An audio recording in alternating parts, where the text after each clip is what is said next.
Maine has had a so-called death with dignity law on the books for about 4 years now, allowing terminally ill patients to request medication that will end their life.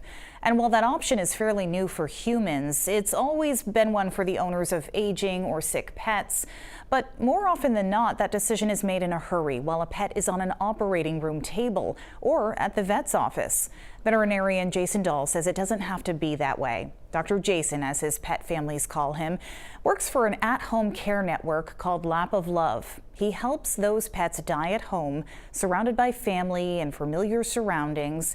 He invited our cameras along for one of those calls, a very personal and sensitive moment. Take that as a warning if you'd like to walk away from the television for a bit. He's the best dog ever. Chief has been by Dana McQuinn's side for nearly 15 years.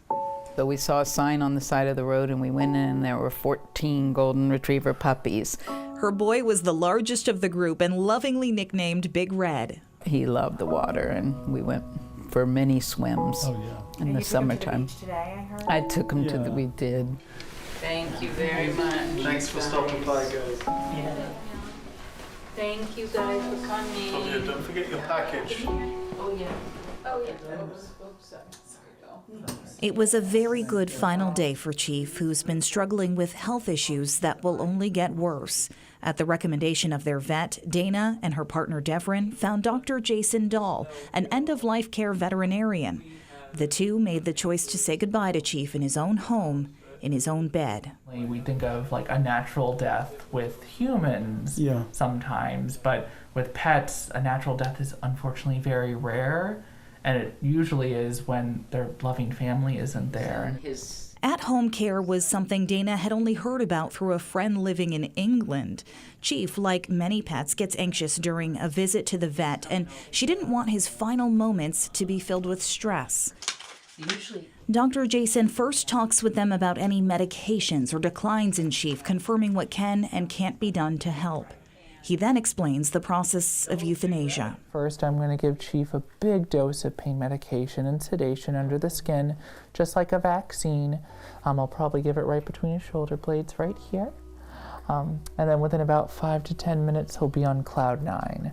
And that's the easiest way for him to get to the Rainbow Bridge, is on cloud 9. Good. Wait, Chief. But first, a rare treat, chocolate kisses. Oh. Oh. One more before you go to sleep, huh, boy? Exactly. Had a nice long night. Yeah, you've been the bestest. And it's okay.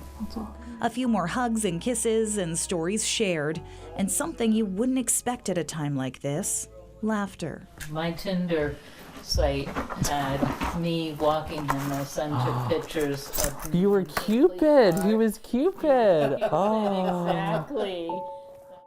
And of course, tears.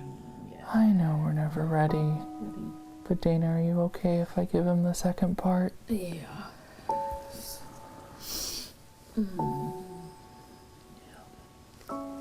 See you later, Chief. You'll be with us for a long time, buddy. Yeah, we'll never forget you.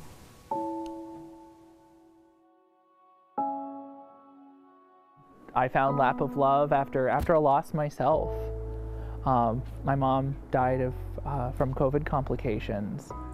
Dr. Jason says it can be difficult for others to understand, but working with people through one of the worst days of their lives is one of the most meaningful careers he could ask for, helping them face not only a quality of life in their pets, but also a quality of death. I think people that have not seen animals in pain or distress don't really understand what seeing that can do to someone, and that's again why veterinary medicine is the highest rate of suicide of any medical profession.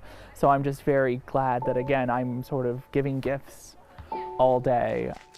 With blankets and a photo of his mother in the back of his Subaru, Dr. Jason will bring Chief to his final resting place and support Dana and Devrin in the aftercare, offering to spread his remains and set up a memorial website. I think that not just celebrating their life with you, but how they're going to go on to their next journey where they'll wait for you until you'll go on to that next journey with them too.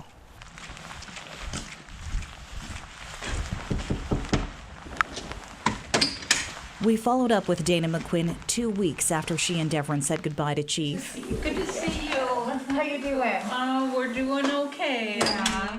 Dana told us she felt reassured through the process. And then he afterwards mentioned something about opening a window to let his spirit soar. And I mean, believe it or not, it was so helpful because we opened that window and I really could feel it.